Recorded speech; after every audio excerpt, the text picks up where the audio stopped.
stories are the most powerful thing on earth. They are literally life and death. Wars are waged based on the story of who is the hero and who is the villain.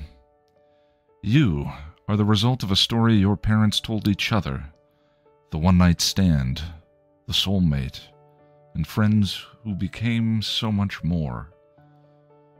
Life and death. So wouldn't you like to understand them better, these stories?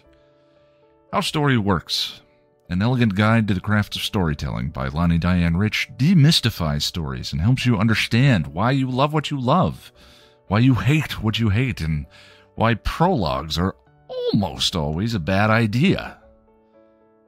How Story Works by Lani Diane Rich. Available on Amazon in ebook, audiobook, and paperback form.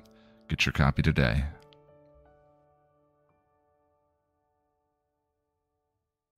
Welcome to Still Pretty, a Buffy the Vampire Slayer podcast from Chipperish Media. I'm film scholar Noelle LaCroix, who barely shows up on the scanner and occasionally turns out to be a raccoon.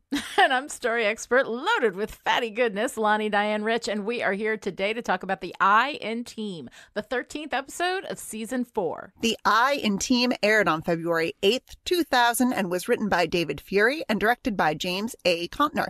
And we here at Still Pretty have absolutely no respect for cultural norms, so we spoil the hell out of everything. We can talk about anything. We will spoil any element of Buffy, Angel, sometimes even the comics. So if you don't know it and you are sensitive to spoilers, you may want to go watch the whole show, then come right back because we promise it'll be worth it. Don't worry, I've patrolled in this halter many times. So let's go on patrol.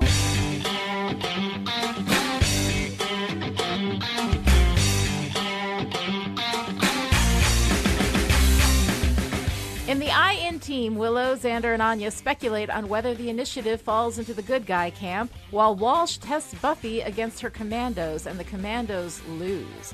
Riley's proud, but Mama Walsh, not so much. Giles comes by Spike's crypt to pay him for his services and suggests that there might be a higher purpose to his chippy setback. Spike disagrees. And I don't want you crawling back here, knocking on my door, pleading for help the second Teen Witch's magic goes all wonky, or little Xander cuts a new tooth. We're through. Got it? Riley brings Buffy into the Initiative's underground compound, and Maggie Walsh gives her the tour, showing her the weapons and Chekhov's comm-cam. Tara invites Willow to come over and do spells. But Willow says she's got plans with specific people and she'd invite Tara, but Tara might feel out of place. Back at the Initiative, Maggie Walsh enters room 314, calls a sleeping cyber Frankenstein her baby, and it's not creepy at all. Just kidding, it's super creepy. Almost time to wake up, Adam. And take your first look at the world. I know you're gonna make me proud. At the Bronze, Buffy shows up an hour late to the get-together with Willow, Xander, and Anya, and she brings Riley and the Commando guys, much to Willow's disappointment. Before they can hang out much, Buffy and the guys get called to the Initiative to take down a Polgara demon. Walsh gives instructions to not damage the demon, and Buffy has questions. Lots of them. Walsh is not impressed. You might want to be suited up for this. Oh, you mean the camo and stuff? I thought about it, but to me it's gonna look all Private Benjamin. Don't worry, I've patrolled in this halter many times. Willow goes back to Tara's after the busted Bronze gathering, and Tara is happy to have her visit. On the patrol, Buffy worries about Walsh not liking her, but Riley wants to focus on the mission. After they take down the demon, Riley and Buffy have sex while Walsh watches on a secret video camera, and ew! Meanwhile, the second team, led by a jealous Forrest, spots Spike and tags him with a tracer. Spike races to Giles' apartment for help. Why should I help you? Oh, because I helped you. When you turned into that Fiaro demon, I helped you, didn't I? And that was out of the, evilness of your heart? Oh, hell no, I made you payment. You right bastard. Buffy wakes up in Riley's room the next day, and he's still there, so progress. He takes his vitamins, and she asks him what 314 is, but he gets a call from Walsh and rushes off. Influenced by Buffy's questions, Riley peeks behind the door at room 314.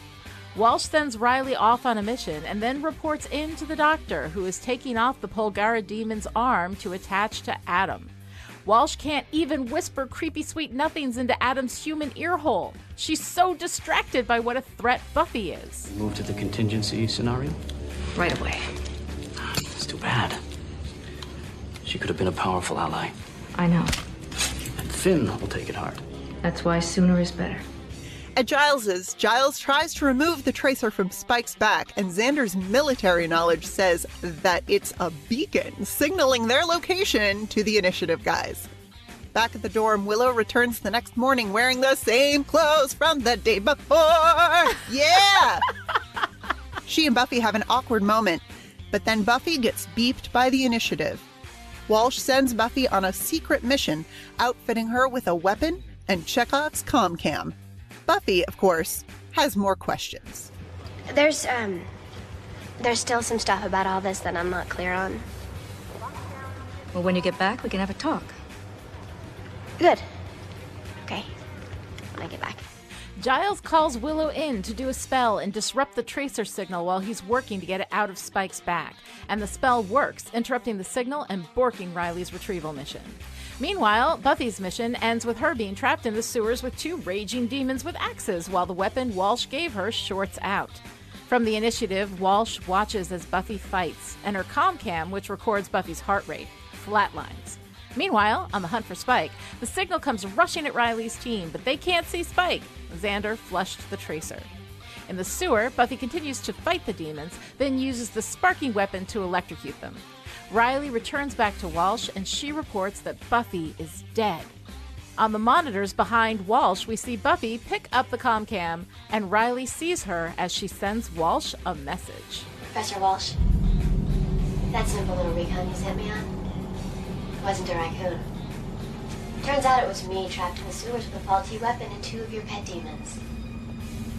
If you think that's enough to kill me, you really don't know what a slayer is. At Giles's, Giles tells Spike he should leave town, but Spike says he won't go until he makes the Initiative restore him to the way he was. Buffy comes in and tells them that none of them are safe. At the Initiative compound, with her evil plans thwarted, Maggie Walsh is now free to whisper sweet, evil nothings into Adam's human earhole again, but only for a minute before her sweet boy gets up and skewers her through the heart. Well, first things first. Remove the complication. And when she least expects it. Adam.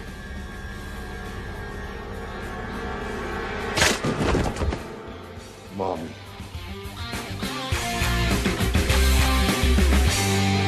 Wow. That's something. Yeah. It's something. All It's a lot. This episode is a lot. This episode is a lot, Noelle. It is a lot. All right. So, Noelle, tell me. Here we are at the I in team. How do you like this episode? Okay, I understand that there are a bunch of moments in this episode that had to happen for the overarching. I love, she's giggling because she knows where I'm going. Like, for the overarching, narrative arc that we're doing over the course of the season. Like, all of these things had to happen, but I feel like this is like a 4 o'clock in the morning kind of episode where you're like, oh shit, we gotta throw all these elements into one episode because we got chop, people, we got a season to finish. Like, gotta make that plot soup, man. Oh my God. It is a tangy plot soup, but plot soup. But it's a lot of stuff happening. But we have a lot of Maggie Walsh, though, and I know how much you love Maggie Walsh. I know, and there's some okay. Okay, this feels like a big twist for Maggie Walsh, and I don't just mean the ooh, she's evil and she's monologuing in the basement. Like, she's monologuing in the basement. She just seems very this feels very sudden. This mad scientist evil. Like, we knew she was not on the up and up. I mean, the Initiative is literally underground. Like, we are literally in hell right now. It's also through the looking glass, which I find really interesting, but I don't know. Maybe we'll talk about that talk about that in a minute. But there is some Walsh that I like in this. And I think that it is just my like nerdy film scholar heart just like exploding with love for this person who is very much a stand-in for the director. And I don't mean James A. Contner, the director. I mean the director, like the overarching idea of the director in film and television. I mean, the first Walsh that we get in this episode is her voice yelling lights because Buffy has done, they've like staged this scene essentially for Buffy to, you know, show her abilities to the initiative. And it's very much set up like a scene in a movie or a TV show or a play where they all have their roles to play. And then here's Walsh, the director, you know, calling lights. You know, she might as well be calling cut because Buffy has, you know, completed her task. And she's so pleased with herself over just like everything that happens, bringing Buffy into the initiative. She cracks a joke. And then she says, don't worry, it doesn't happen very often. But like, she's got all this, like, it's like this glee, this like power. I am in control. I have all of these people that I get to tell what to do. But it's done with this frame of technology, the lights, the cameras, literally. You know, she's very proud of her $20,000 camera. You know, which, by the way, you can get that same tech at Best Buy for like $15.99 now. I know. But also, I kind of like my heart kind of goes out because I remember like when my very first laptop that was like, ridiculous, you know, and it's like a brick now, and it was $3,500 or whatever, and that was just an impossible amount of money, and you know, all of that. Anyway, so you know, we've got lights, we've got camera, and then we have action. We've got Maggie Walsh watching Riley and Buffy in bed together, which you know. God. Gross, right? But like, she's the director watching dailies, and this story is not going how she wants it to go. Right. So she's going to reroute this, you know, this story of Riley and where his allegiance is. But it's through this control of visual media, control of the screens, control of the action. And Maggie watching Buffy's POV when she's fighting the demons in the sewer. She's like watching the monitor like with her mug. I just very much get this like maybe not movie director, but maybe like awards show director. Sure. You know? Right. The multi-cam, you got all the live stuff going on there. You got your live feed. It's like, okay, cut to the booth, you know. Exactly. It's so great. And then when she tries to lie, when she tries to act, she's terrible. Yes, she's terrible. Oh, I should have stopped her. I blame myself, Riley. You know, like it's, oh God, it's so good. All she needed was a fan and a fainting couch. Right? You know? Yeah. Right? Get this woman some smelling salts. No, she's awful. Like, she cannot lie to save her life. Which is Except funny she because lies all the time. Yeah, which is funny because that's kind of what they do at the initiative. Yeah. Well, anyway, I guess that's why she doesn't like questions, because if nobody asks questions, she doesn't have to lie. Right.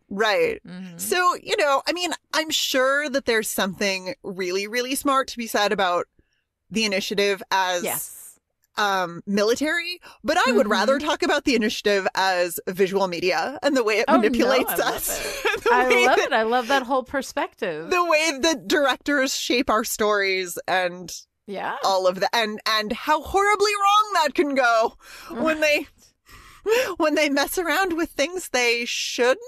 I'm not quite clear. Like, it sort of falls apart when she gets stabbed through the heart. Oh yeah, no, getting skewered through the heart, that'll ruin your day. Yeah, but that's, I mean, and that's much more of the like twisted parent-child relationship that we're hitting. Oh, gross.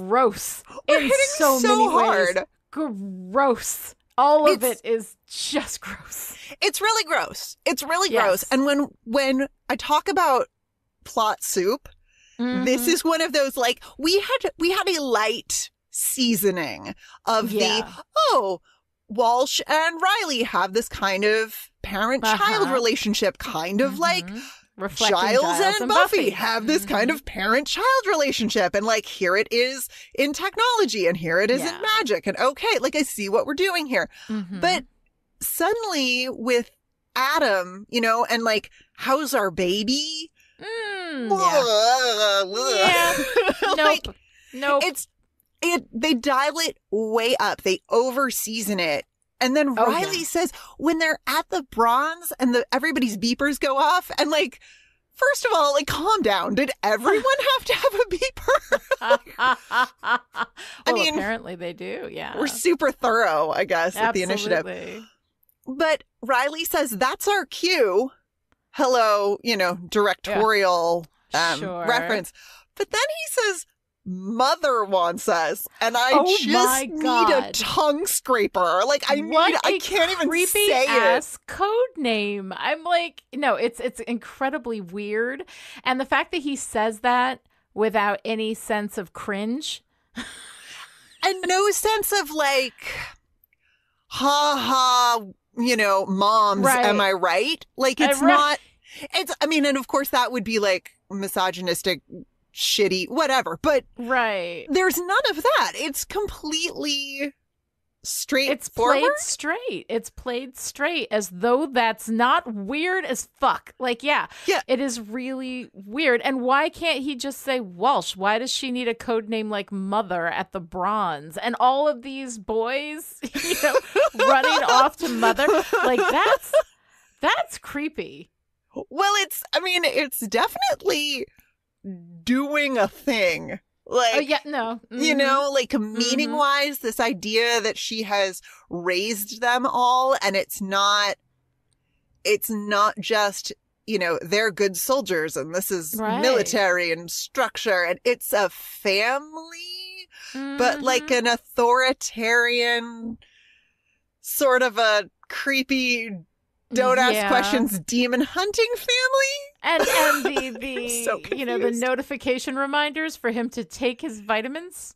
Okay, that's adorable. I'm sorry. That makes my heart go pity pat. I'm like, oh, baby. Oh, he's so taking sweet. his vitamins. I mean, but you know those vitamins are creepy as fuck. You know it's there's creepy. something wrong. I mean, even before I watched the whole thing, I was like, oh, that's not You're good. like, you know, like that's... he's taking vitamins. He's ingesting something that they gave him, and he doesn't know what it is. And like, that's not going to end well. That's that never going to end good. well. We're not putting the vitamins in there to show Iowa boy doing a little self-care. That's not what this is. A for effort, though, Riley. Like, A for effort on the self-care. Like, Absolutely. But, yeah.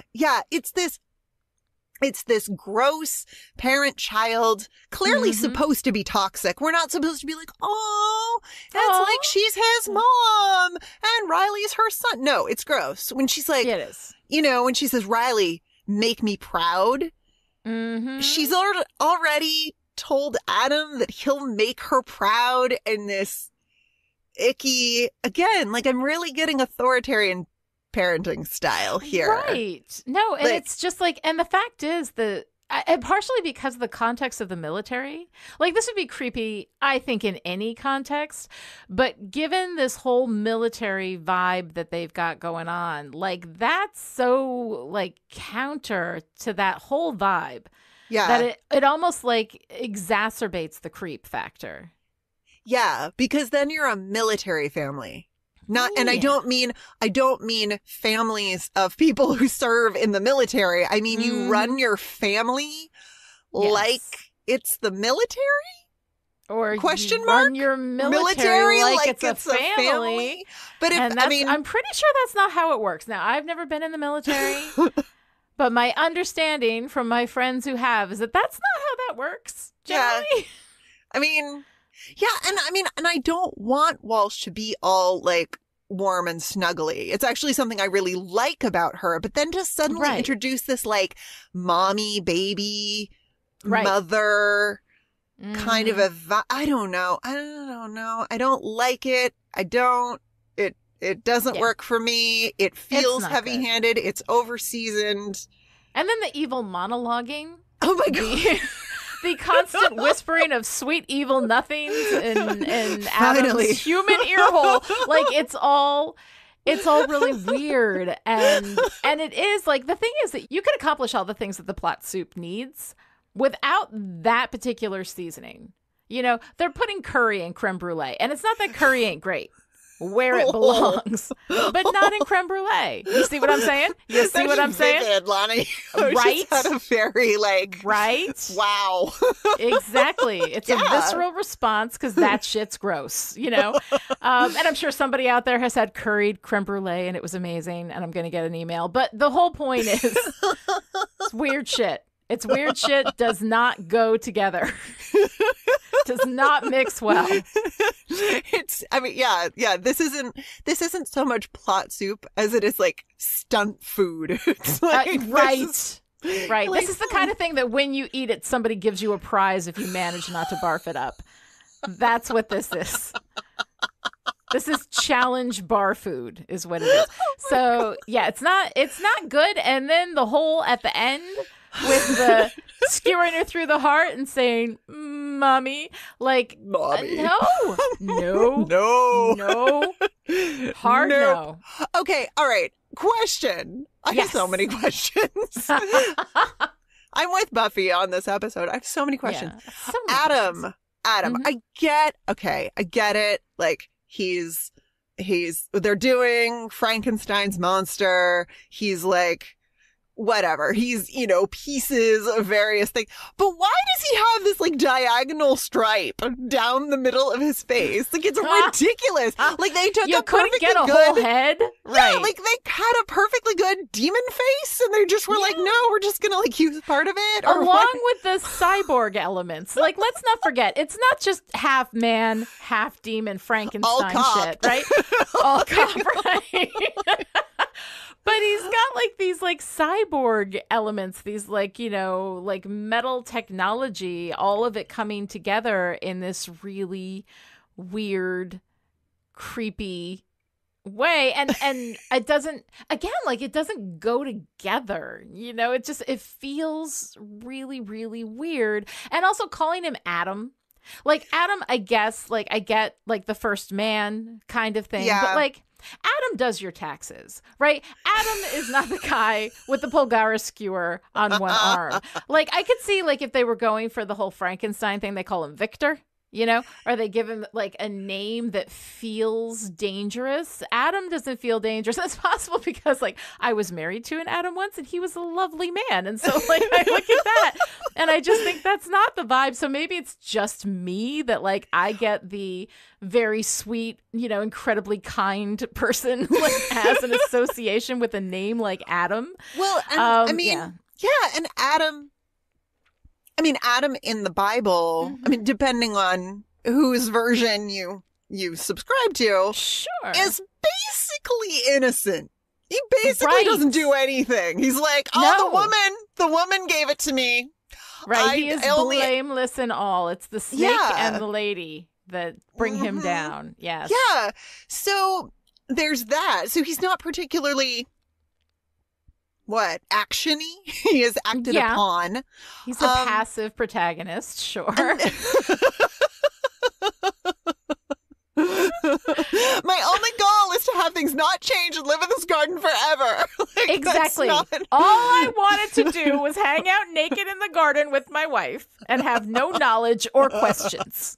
Right? So I guess in that way, Adam might be appropriate here. But like Adam has always been such a weird name for this monster thing, and there is kind of that clash of expectations. It's almost absurdly funny.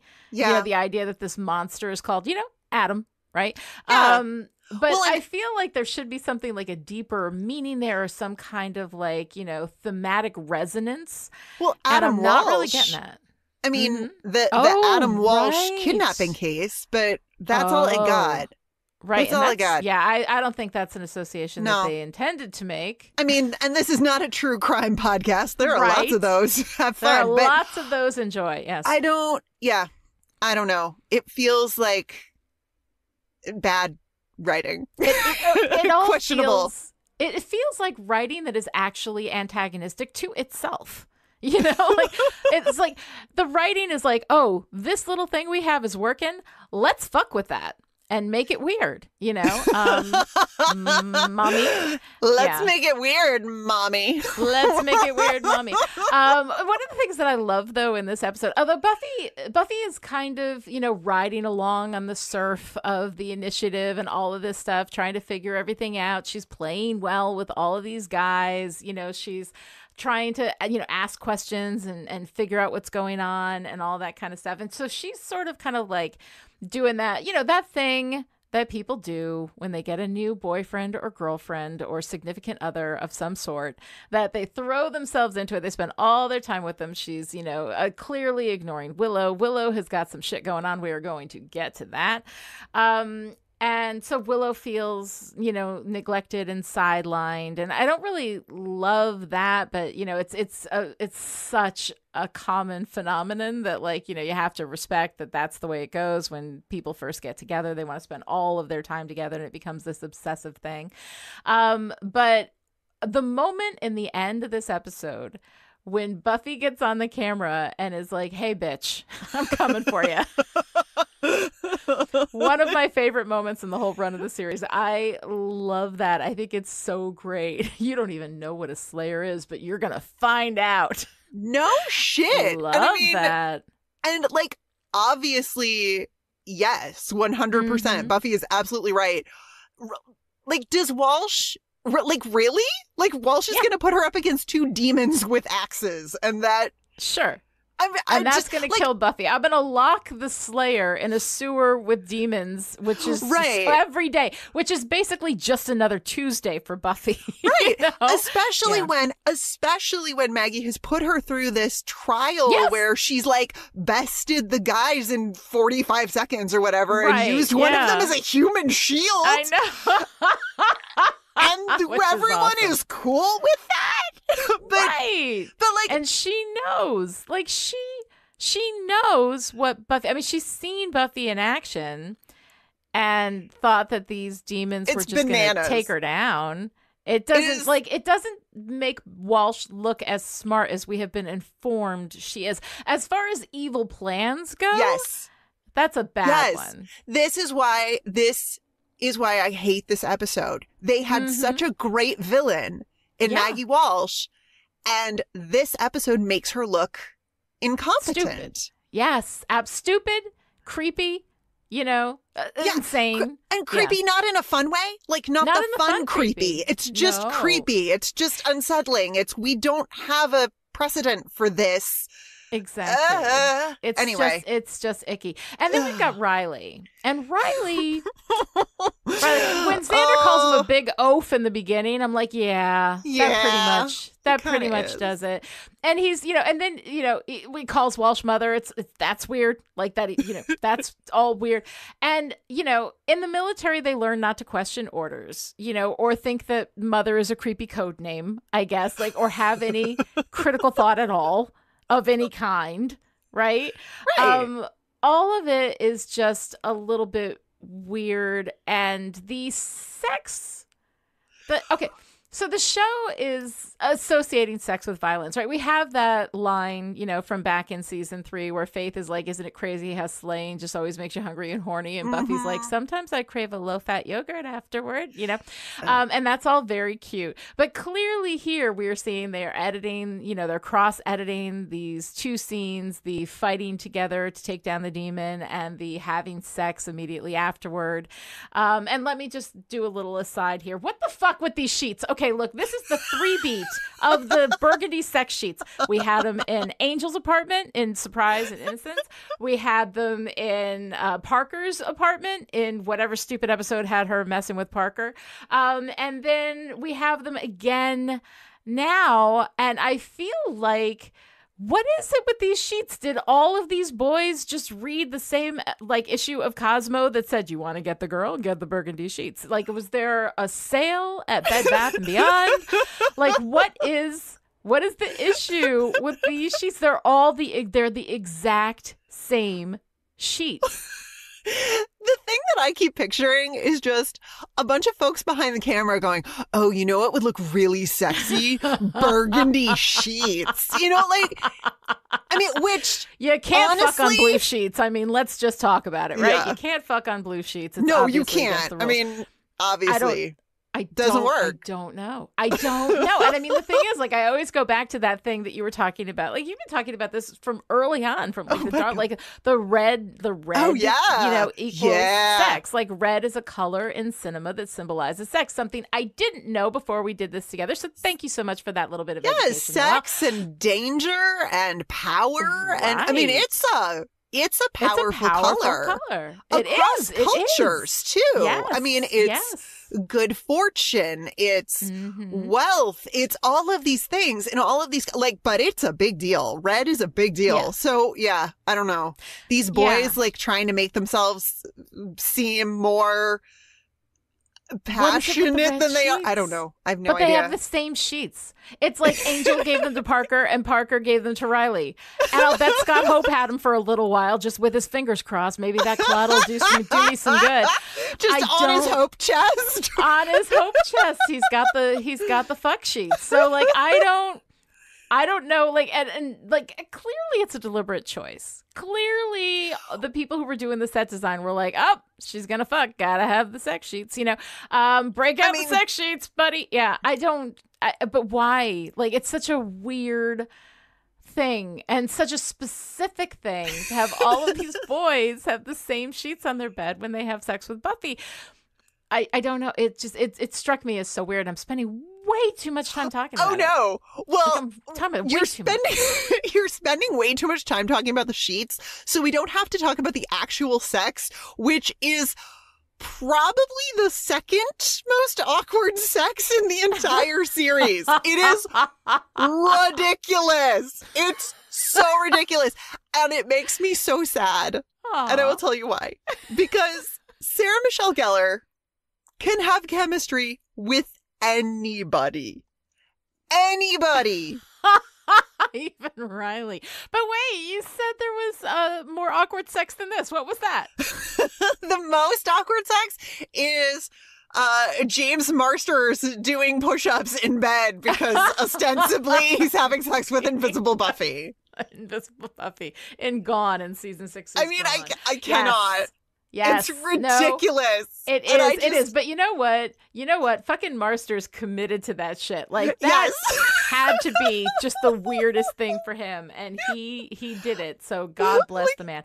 But yeah, we'll get there. We'll get there in a little while. So this is a really awkward, weird scene. And it's not just the intercutting, although yes, it is that, but it's also like the music that they have under it. What is that like music? Someone thought that was sexy, I guess. This very tense kind of.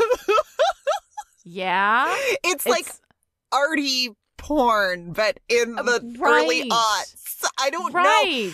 And the only thing we're missing is Riley with like a plumber's hat and a pizza box. And then, that would be bad. That would be like legit terrible porn. I'm thinking of like someone has done a porn parody, presumably of this very episode. Oh, really? I do not know this. I do not speak from knowledge or experience here, but it just whiffs of we are trying to be artsy and like create a feeling. And if this works for you, if this intercutting and this particular terrible sex works for you, please tell me why. Like, I would love to know why. Because I want to be supportive.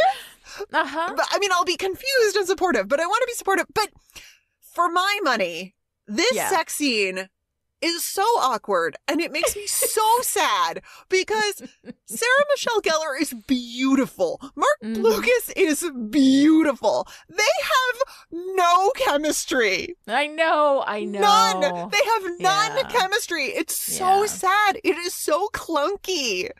And there's why do we get a shot of him removing her boot? Because where is the thing? I don't know. I mean, that's not my kink. And then her like kissing the tip of his finger, and I'm like, because they can't have her suck on his finger. On she goes TV. For it though. Like she was kissing. She fucking goes for it. I'm like, okay, that's. I mean, and that's like. Yeah. That's Sarah Michelle Gellar for you guys. But like, you know what? Yes. And by the way, hats off to the commitment, right? Yeah. They're there and they're doing it and they're, so but it's so awkward. It's so awkward. And the thing that makes me so sad, besides the like, these are two very pleasing to my eyes humans, and I would like to see them be pleasing to my eyes together. Possibly overlapping. But the other thing that makes me very, very sad about this scene and this sequence is we know who this should be. We know who we should have gotten a sequence like this with. Faith Lehane. You guys. Yes! You guys. Like, come on. Yeah. Do you like how like all of the scholarship just goes down the tubes when there's like hot people getting it on? I'm like, come on, really? Honestly. Yeah. But no, I mean, absolutely, because Faith was the one who always brought up the hungry and horny thing. And her and Buffy doing the synchronized slaying and all that stuff together. Like, and it was so great. And then for them to like. And they had chemistry. They had all the chemistry. Yeah. I mean, dang. But it's weird. I feel like we're trying to say something about sex and violence beyond what we've already said, and it doesn't work for me. No, it's not good. And meanwhile, of course, we have Forrest, who is clearly jealous. Poor Forrest. Oh my God, Forrest. Being all the way jealous of Buffy. It's so sad. And he chose a girl. I mean, I'm like, Forrest, are you 5 years old? Like, what is that? He is very, very, very gay, Lani. That's what it is. Okay. His boyfriend has a new girlfriend, and he does not like it. He is heartbroken.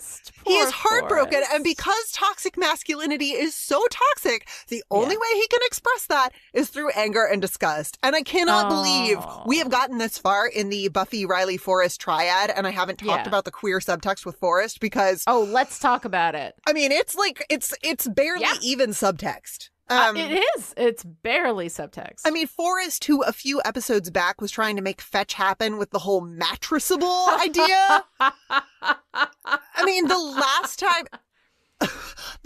time we had that kind of like true nonsense from a guy, it was Larry trying to misogyny his way out of the gay. Like that's not, you cannot misogyny the gay away. It doesn't work.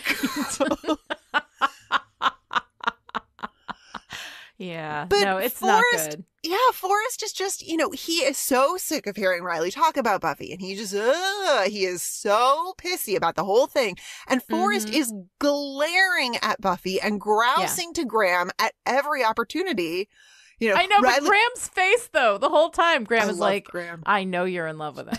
I love Graham. We don't get very much Graham, too. But He's adorable. I love him, and he's such a great contrast to Forrest being so jealous. Yes. I mean, I love his little awesome Buffy at the beginning after he gets his ass handed to him. He is the sweetest. Out of Riley, Forrest, and Graham is my favorite. Maybe Buffy should date Graham. Oh, yeah. That should be the Right? guy. Oh my God. Yes. Graham just seems happy to be here, happy to be supporting his friends. He would just like Sweet. everyone to calm down. Yes. And, can we like focus on the mission? You're in, Yeah. he put you in command. Just, He's just cool doing it. the thing. He's just there doing the job, and he's so sweet. Shout out, Graham. I see you. Shout out, I Graham. see you. And Forrest, like, it's okay, man. There are lots of boys in the initiative. Odds are. Exactly. Like, odds You know are. what? I'm very sorry for Forrest that he fell in love with a straight man, because that's got to be really, really hard. And I can completely understand that. I sympathize with that. But also, like, he's just such an asshole in every other way. And it's, and the thing is, like, when Larry was doing that shit in high school, you're like, yeah, it's terrible and Larry's a jerk. But, he's in high school. He's very, very young. These guys are supposed to be like in their mid-20s. There should be a certain level of maturity that you gained by then. I mean, not a lot. Theoretically, I don't expect everything, but like this is like 7-year-old, Forrest. Like he's just going with a girl. What's he like a girl for? Ew, gross. Why's he gonna spend time with girls? I don't understand. Like, it's just a little bit much. And the thing is that, and this is like, it's okay to have that, like when you have that with Larry, like we know that the show knows that Larry's like, something's off with Larry, right? And eventually we find out.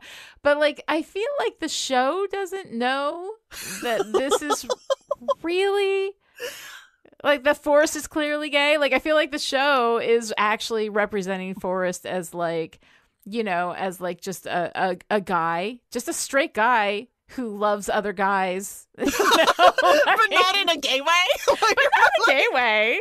Not in a gay way. Like, oh, that's really interesting that the show is like doing. The show is like, this is male relationship. This is how male relationship works. Also, no homo. Like, it's really weird. Right. That's an interesting interpretation. That's a very interesting interpretation of Forrest as like the no homo of Buffy the Vampire Slayer. Like, yeah. Like, I'm jealous of this girl, but not because she's dating Riley. Exactly. Not because she gets to cuddle up in those amazing arms every night and be on those bed sheets that I bought for him. By the way, I went with him to Bed Bath & Beyond. And when he forgot his debit card, I bought those for him. Not because I wanted to have sex with him on them. I just thought they'd look good in his bed. Like, with his caramel skin and his golden hair.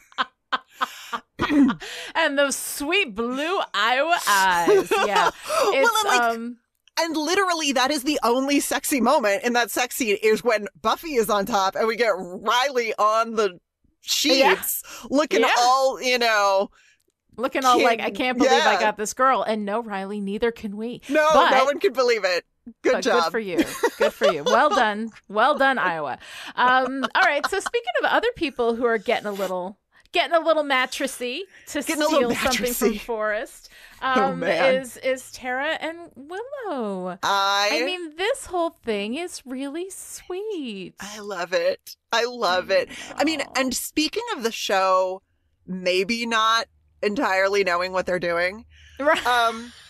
The doll's eye crystal, you guys, like, okay, so here's this girl that I just met in my Wicca group, okay? Like, I literally just met her and we moved a vending machine. It was amazing. I'm going to give her this priceless family heirloom. This priceless family heirloom. I'm going to give it to her because we have had 0 dates and I am in love and she is my future wife. Like, oh my God. This is the doll's eye crystal exchange. That whole exchange, that is lesbian culture. Right there. Really? Yes, is that hey, thing? I just met you and this is crazy, but here's my donor. Let's have a baby. Like, it's I thought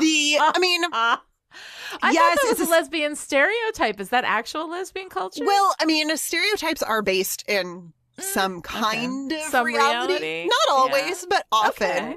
I mean, and obviously, I cannot speak for all lesbians. I can barely speak for myself as a lesbian. I'm still coming out as a lesbian, you guys. This is like Willow and I are in this together, okay? It's a whole process. It's a process. It's a meat process. There you go. It's a meat process. Oh, God. Sorry, you just hit me with the Double Meat Palace reference and it killed me. Oh, I can't wait. I can't wait. Double Meat Palace is delightful. And we are living in the world of Double Meat Palace now. All of those veggie burgers that now taste and look and bleed like meat. Or not the Beyond Burger, the Impossible Burger. Or the Impossible. Have you had one? No. They're fantastic.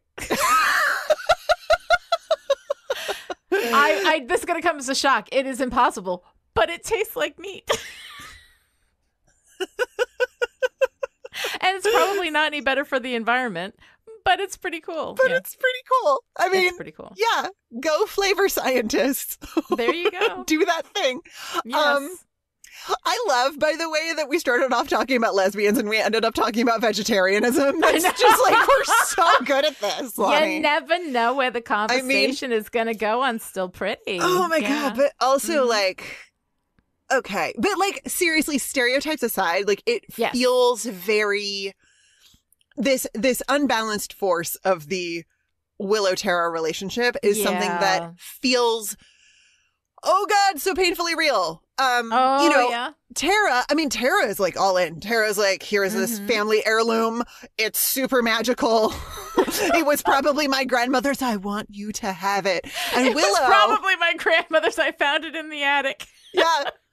And Willow is like, I want to introduce this person to my friends, but not really, because I know that this relationship is something and more than friends, but I don't know what it is because I have not had a relationship with a girl before. Like, it's so recognizable. And I think it's possibly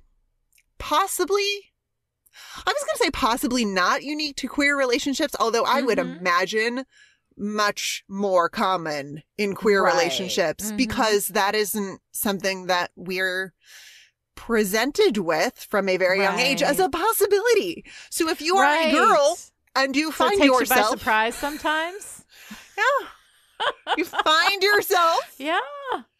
In this suddenly in a relationship with a girl. But at this point though, I mean, they've already at least kissed, right? I mean, you think so. We haven't, and that's another thing. Like, we haven't seen anything of this relationship other than they've done spells together. They've barricaded a door and they floated a rose and yanked all the petals off, which first and second base. So right. So I think that they definitely have, because of course we have Willow, returning to the dorm wearing the same clothes from the night before after having gone to visit with Tara. And when she goes to see Tara after the busted up, bronze meat, and Tara opens the door and lets her in, like, they definitely had sex that night.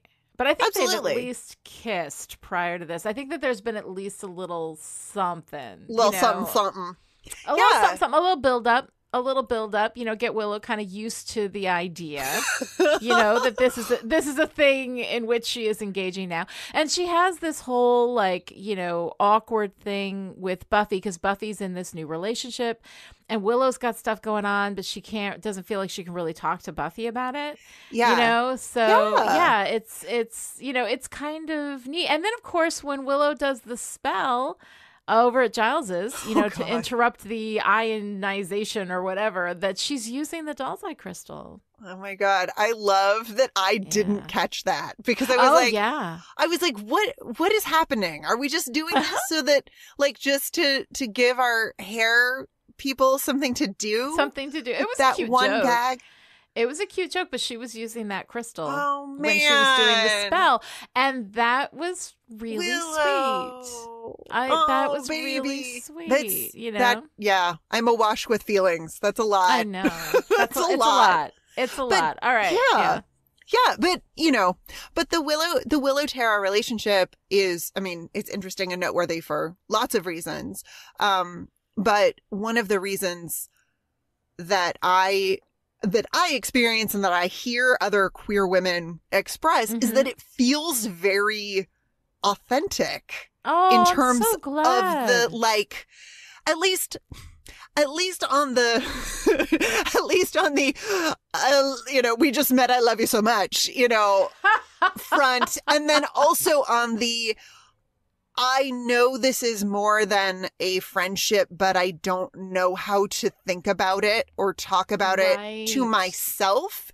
So I don't know that I can articulate it to a friend necessarily. It's that there's this like edge of sort of self-knowledge that it's like you got to take the leap of faith and be like, no, I really do have feelings for this person. Yeah. And I have a lot of empathy for Willow and her struggle to try to integrate this thing that she has with Tara that is truly magical. I mean, they are powerful magic together, trying to integrate that into her other friend group who, they're magical at times. They're magic adjacent, but they're not practicing witchcraft. They're not doing spells together in the way that Willow wants to do spells. You mean euphemistically doing spells? No, I mean literally, but Right. They're not spell buddies. Yeah. And Tara, she's deliberately keeping Tara separate from the Scooby group. And like compartmentalizing that part of her life, which I don't know, like I don't have the experience, but I mean, that sounds to me like something that when you're not sure about this one particular part of your life, keeping it compartmentalized, separating it off for a little bit, letting it be like a special private space, I think makes sense. Yeah. Yeah. And I think there's also, I mean, this is a lot. This is way off course for this podcast, but I think there's a lot of interesting discussion to be had around the idea of coming out and whether people should come out or whether, whether that's a good idea or whether you owe it to your friends or you owe it to yourself or your family or whomever. Like there are conversations that are adjacent to this subplot. Well, on I mean, the presumption, like, I don't know if you've seen the movie Love, Simon. No. Have you seen that? They have a scene in that movie in which the gay kid is, imagining all of his straight friends having to come out to their parents as straight, because it's something that straight people don't like. There's the presumption of straightness, that default de facto space. And yeah, I think that's definitely something. I think that people, like, my experience with my friends who have like come out to me is that, this is who they are and they want to be seen for everything that's seen and loved and accepted for everything that they are. And I think that everybody has that right to be able to like not have to hide who they are. At the same time, the presumptive idea that everybody is straight and if you're not, then you have to come out, and it's this whole thing, sexuality is confusing for everyone, like it's a confusing process like all the way along. And then to have that additional societal pressure that you have to make a whole big deal about telling everybody the specific ways in which you like to have sex. Feels like such a burden to have to carry, and it really is unfair. It's ridiculous. We will talk about it more as we get into Willow's story, but I just. Again, I mean, in the things the show did really well, but not on purpose. Willow is clearly having some feelings. Yes, she is. Some challenging feelings within herself that maybe she is not entirely comfortable sharing with not Buffy. Quite ready. Just yet. Not quite ready. And I definitely understand that. So another thing in this episode that I really enjoy, of course, is, we have like Lani's Spike moment. Lani's moment of Spike. This week in Spike. I fucking love Spike. I love his whole thing. I love when Giles comes to him and gives him the money and he's like, get out. I hate you. You're ugly and you smell bad. Go away. And then as soon as he needs help, who does he go to? Giles. And then Giles like, why should I help you? And Spike is sitting there like, I mean, reminding me of my students when I say, okay, so what are the 3 things that define a protagonist? And they stare at me blankly and then go, oh, you know, because I helped you. And then Giles is like, no. Why should I help you? And he's like, because I paid you. And it's like, oh, you know. I love that whole thing. Like, you're the goody good guys. You're the bloody freaking cavalry, you know. And then when he has to give Giles his money back and he's like, you right bastard. You know, I love all of it. I love his entitlement of evil, you know, just like this sense that like, you have to help me because you're good. You know, like it doesn't even occur to him that these people may not be fond of him, you know, or that their lack of fondness for him and affection for him matters. You know, he's like, you're just good. That's what you do. You're stupid and good. And, you know, it's so incredibly cute. And, you know, but he knows that they'll help him because they always help the helpless. And he is completely helpless at this point. It's just, I love the whole dynamic and I love every word that comes out of his mouth in this episode. He is so funny trying to like play both sides. The I'm evil, I don't care about you, I never want to see you again, and then I'm gonna stick around in Sunnydale until they fix me. It's like, no, you're gonna stick around because you like it, like because you love Buffy. Yup, and you not love like her. Yeah, and you know what? You actually kind of enjoy the rest of them too. Like he really does. It's so funny.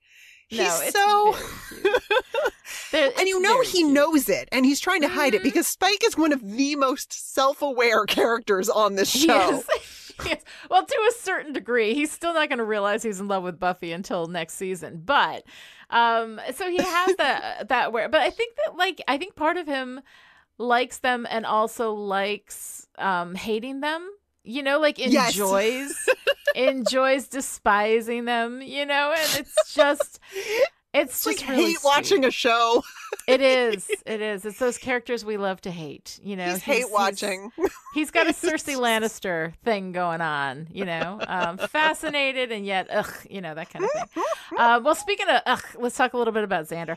Okay, just when Xander's getting good, just when Xander starts to get good, they pair him with Anya, who is awesome. And I love Anya and I love her whole, I'm an ex-demon. I'm not down with these initiative guys. It ain't cool for me. Right? I choose to feel threatened. You know, that whole thing, which is just adorable. But Xander, you know, trying to sell the Wonka bars or whatever. And, and then when Anya's like, I don't see why you have to do this. And he goes, let me put this in a way you'll understand. Sell bars, make money, take Anya nice places, buy pretty things. And this is just the beginning of the ways in which he will condescend to her throughout the run of this program. And I love Xander. And Xander is just getting, you know, my heart back after disappointing me gravely in the first 3 seasons. And then the way that he talks to her, I absolutely hate it. It's real bad. It's really bad. And in the same episode that we do this adorable thing for Xander of giving him like a new hustle every week. Yes, no, I love that. It's like Kirk on Gilmore Girls. It's so cute. He's trying. Like, he really is. He is not just moping in the basement. He is trying. Right. But then he has to condescend to his ex-demon girlfriend, and it's unfortunate. I don't like it. Good. I hate the way he talks to her. Like it. You know, and she doesn't slap him. She's just like, oh, okay, that's good. I approve. Now go. You know, and I just like, I hate the way he talks to her from here until they break up. Yeah. Like, it just makes me crazy. Yeah. It makes my punching arm real twitchy. Oh, yeah. No, it real absolutely twitchy. Does. It absolutely does. It's not good. All right. So, Noelle, what are you wearing this week? Well, apparently the same sheets that every goddamn boy. All them boys. Believable. All them boys. Yeah. I mean, that's what I got. I got distracted by the plot soup. I don't have a lot for meaningful clothing choices. Well, although Buffy's halter top is very nice. Oh, Buffy's halter top a lot. Yeah, I do appreciate them calling out Buffy patrolling in her halter top and being totally chill with it. Yeah. Oh, yes, I've patrolled in this halter many times. Like she's many times, totally comfortable. I think this episode is the only time, it is the first and last time that we see Maggie Walsh wear a skirt. Because of course we are trying to put her in this feminine role of mother, and no thank you. Yes. But there's not a lot going on. No, you know, a lot of guys in camo. There's not a whole lot happening. Dudes in camo. Oh, although we didn't talk about the horrible, I mean, before we get to the horrible sex, we have the horrible sex wordplay about Buffy's visit to the Initiative. Oh, wait, did I miss sex wordplay in the Initiative? We missed, yeah. So they're standing in front of the mirror. Into the, you don't have to do this. You don't have to do this. I want to. I'm ready. Retinal scan, and then to get they have into to play it up. That was stupid. That was. They have to. It's so stupid. It's so stupid. They could have played up the through the looking glass thing, which I mentioned at the top of the show, and should talk about a little bit. Just this idea of going into a world where everything is backwards, at least, at least from Buffy's perspective. You know, because Buffy is all about working. I don't want to say alone, but maybe primarily alone. Yeah. But with this team of people. Right. Asking lots of questions, figuring out why the demon's here. What do they want? What are the, you know, what's going on? And here she goes, you know, she goes through the looking glass. The elevator door is a mirror, into the Initiative where questioning is not welcome. You wear a uniform. You don't get to wear your kicky halter top. You know, we don't care about why or what's going on with the demons. We're not interested in thinking outside of any box at all. You know, so I guess that's where I get with the what are you wearing is Buffy's halter top as representative of her existing outside of this regimented, ask no questions Initiative situation. No weirdness. Yes, absolutely. Yep. All right. Well, I guess it's time for you know what. Oh, not with a girl power bit. All right. So what is your girl power moment of the week? Buffy picking up the cam, the communications camera, in case we didn't get it. Thank you, Riley. You know, speaking directly into the camera. If you think that's enough to kill me, you really don't know what a Slayer is. And I'm just like, hell yeah, that's right. I know. Bring that it. Fucking rocks. I love that. So moment. good. It's so good. It makes this episode almost worth it. Yeah. Yeah, that one moment makes this episode worth it. All right, so Noelle, what is your favorite part? I love Giles, Anya, and Xander operating on Spike. I especially love drunk Spike passed out while they're all leaning over him trying to figure out what's going on with this thing in his back. It's so great. I love this team of enthusiastic amateurs who are like, yeah, we can just operate on Spike. No big deal. Like, but the thing is, though, like, hand me the scotch. First of all, when Spike shows them his back, right? Yes. You can see this little red dot through his t-shirt. So there's like a hole in his t-shirt, and the red dot doesn't look like blood. Like, it's very circular. So it looks like whatever they tagged him with is right on the surface. And yet Giles has to go like inches deep into his back with a scalpel to get this thing out. It's so funny. And also there wasn't a hole in his jacket. Who even knows? Wearing the jacket when he got shot. I'm like, you know, I understand you don't want to damage the duster. It's a very special duster, and one of these days we'll find out exactly where it came from in season 5. But yeah, it's. Oh, I thought you were speaking about costume department. No. You mean spoilery? Yeah. Yeah. That's no, right. I mean, well, the duster is a plot point.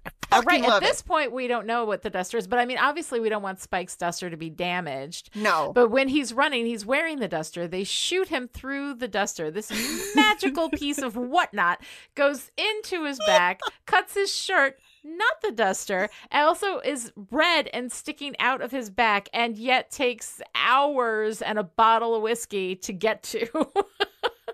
It was a weird little detail. Plot soup. Absolutely. Absolutely.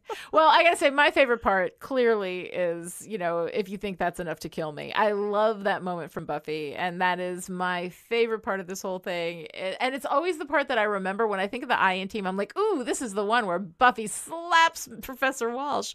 And it's nice. Because also then we get to know that Professor Walsh is evil, but then, Professor Walsh is immediately skewered and, whatever. We don't even get to have a showdown.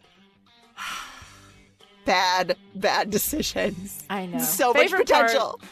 Favorite part turned into a mild disappointment, but shit happens, whatever.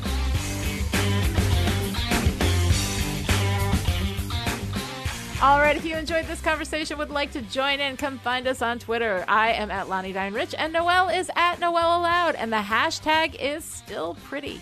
This episode of Still Pretty was brought to you by the chipperish media producers who support us on Patreon at the power producer level. These people are the reason why Still Pretty is coming to you free and ad-free right now, so thank you to our November producers: Jonathan, Noelle, Kristen, Alyssa, Erica, Shelley, Alice, Abigail, and Sarah. And this week's special message for our power producers: everyone's getting spanked but me.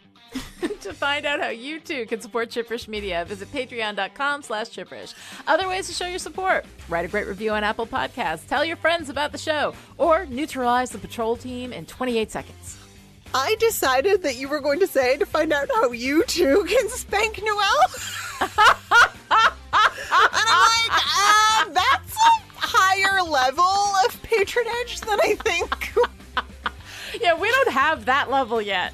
Oh, yet. Emphasis on yet. Noelle, it is entirely up to you what you're willing to do to get us patron support. Oh, don't think I won't do it. If there's someone out there in the greater Seattle area who wants to pay Chipperish Media, I don't know, $200 a month to spank me, we'll have a talk. We'll chat. All right, so am I editing that out, or am I keeping that in? Oh, Jesus, God, no. Please. All right. Okay. Close us out. We will be back next time with Goodbye, Iowa, the 14th episode of Season 4. Until then, I don't want you crawling back here, knocking on my door, pleading for help the second Teen Witch's magic goes all wonky or little Xander cuts a new tooth. We're through. You got it?